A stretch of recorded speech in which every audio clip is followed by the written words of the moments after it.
Hello and welcome everyone, I'm Madals and today I've got game number 2 of a best of 3. It's a WCS EU Challenger qualifier game between two awesome Zergs. Spawning down in the south position we've got the yellow Zerg player, it is LoWeLy. And his opponent up in the top left, or just the top position, it's not really left, it's bang in the center, none other than JonnyREcco. So, Polar Knights, big, wide, open, natural base, which is basically right next to where the base is, so that can always lead to some fun. In ZvZ, probably not going to make the biggest difference. The biggest thing for ZvZ on this map is where you put defensive banelings, and let me touch on that a little bit, because they are doing standard things for the time being. So say you got a hatchery here, right? Very normal. Where do you put your defensive banelings, where you're not going to get potentially a little bit of an awkward situation? Well, you can put them down here. And the reason here is quite good is it's a choke, so speedlings can't run by. But the other problem is it's really quite easy to dodge them, because if you come over the top way, you can just do a little bit around here, you can run some lings through the other way when they come and try and defend it. So that can lead to some fun stuff, but it also adds a lot of stress if you're trying to be aggressive with speedlings, because of course there are quite a few tight chokes around, and therefore you don't want to get all of your Zerglings hit by a single lone hero baneling. So, as it stands, LoWeLy once again looks like he's going for that 14 hatch opening. A little bit unnormal, or abnormal is probably a better English way of saying it, but all in all, it just means that he gets, of course, double queen production started, as we saw in game number 1, whereas JonnyREcco opening that spawning pool first, which I know a lot of Zerg players are really fond of, because getting that queen out, actually economically, if you get drones with the additional larvae you have earlier, doesn't work out too much worse than going hatch first, and of course you've always got the option to be a bit more aggressive. And bear in mind, Rico is up one game, so if you are LoWeLy, you're going to be a slight concern of, is my opponent just going to cheese me? Now, Overlords are coming in, going to just get a quick little peek to see whether or not that there is an expansion node. Both are going to discover it at fairly the same time. Interesting places you can put Overlords are up here and here, not so much in ZvZ though.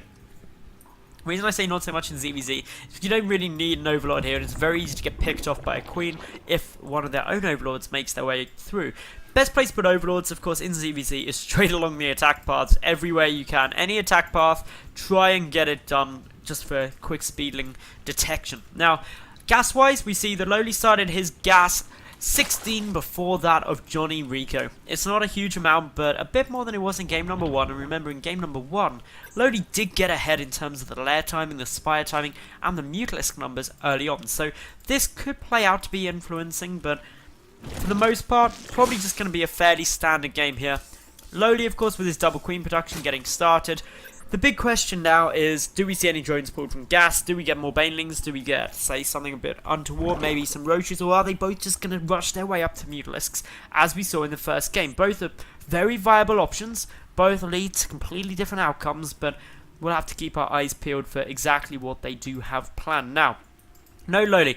Keeping an Overlord here by the third base. Rico needs to also get one over there just so he is aware if anything is taken.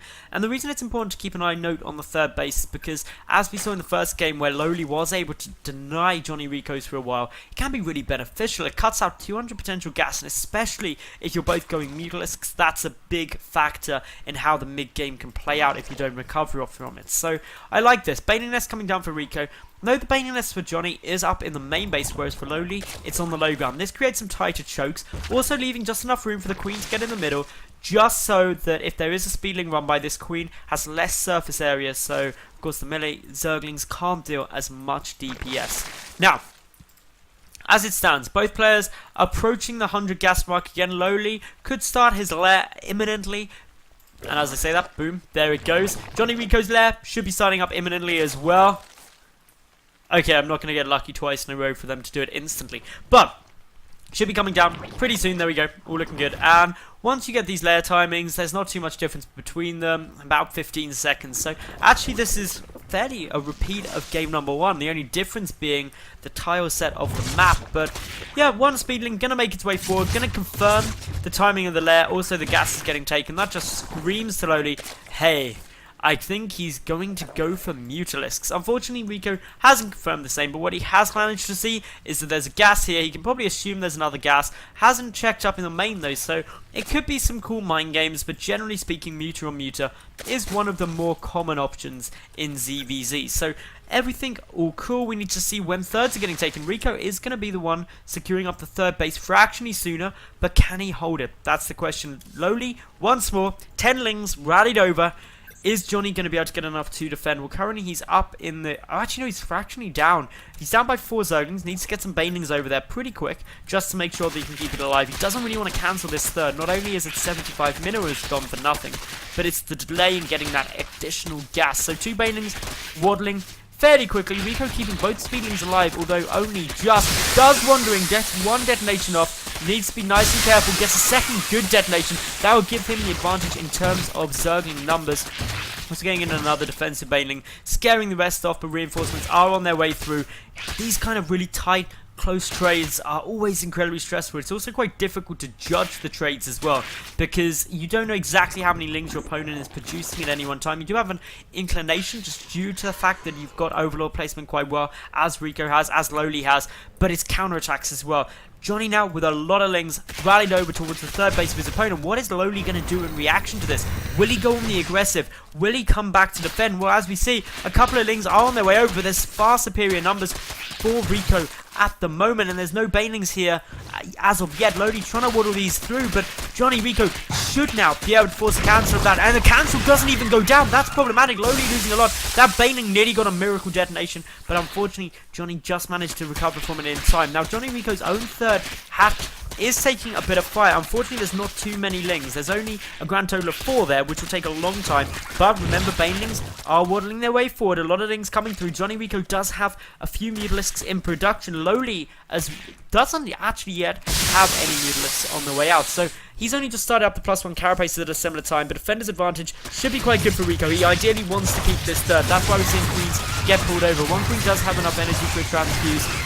Just make sure things are looking good. But as the Mutalisks come out, this is going to be great news for Rico, who's got his third up. The third only now getting retaken for LoWeLy. But remember, game 1, actually, the reverse happened. JonnyREcco lost his third, and he was able to come back and win it. But will LoWeLy take the same risk of double expanding? Polar Knight's a much harder map to do that on. Firstly, because you could take this 4th base, but that's getting really close to where your opponent is. The second option is behind your natural. Yes, it's safe, but there are rocks, or should I say icicles there, which is just going to be stopping you from expanding for a little while longer. The Mutalisks will have to clear those out first, adding a delay.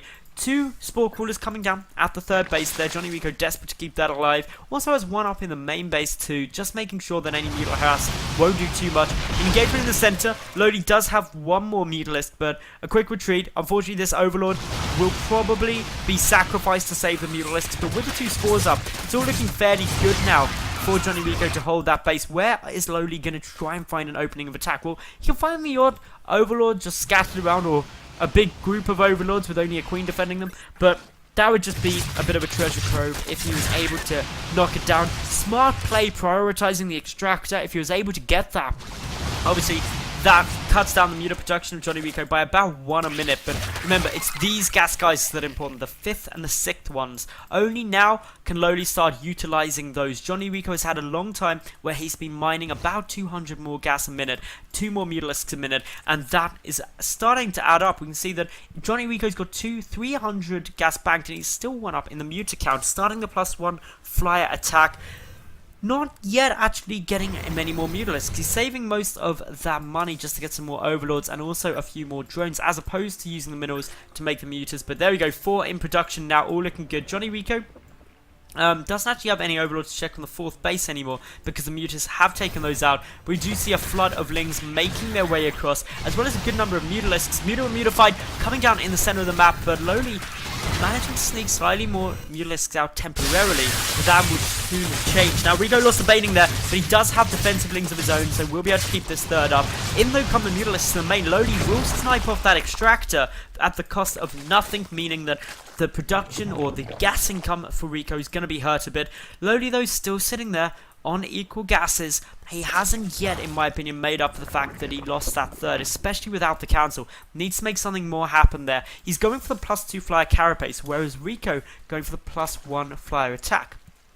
Key difference here is one takes 160 seconds, one takes 190, and REcco's ahead as well on the upgrade. That gives him a small window of opportunity, about 40 seconds, to try and deal some damage. Is he going to be able to capitalize on that, or will LoWeLy actually be able to hold off and really stand his own with better ground control and well, relatively equal Mutalisk numbers? We'll have to wait and find out, but for the moment REcco just darting around, trying to find an avenue of attack that he likes to take, and ooh, nearly lost a Mutalisk in the process there, but once more, we've got a couple of Baneling moving in, big Baneling hit goes down. Is there enough DPS with those queens to really hold that back? The Mutalisks coming over as well. If the third were to fall, that'd be pretty problematic, but unfortunately, LoWeLy is about to get all of his Mutalisks trapped. The first volley comes off for JonnyREcco, and while there are speedlings attacking, this is where the game may well be decided. We see LoWeLy trying to retreat, but will lose a few Mutalisks in the process there. And if we take a look at the unit count, 27 Mutalisks to 15. That is a big lead for JonnyREcco, and that was down to the fact that he had +1 flyer attack in that engagement too. Just maximized how effective the superior Muta numbers were for him. Now, as it stands, that third base is still alive. It's still mining. It's still got the gas income there. The main is remining once more. Unfortunately, these drones are pretty much undefended temporarily, which means a few will get taken down. Another Muta on Muta engagement, though, is on its way. JonnyREcco knows he's got a vastly superior Mutalisk flock. The +2 carapace has now kicked in, which is slightly superior than 1-1.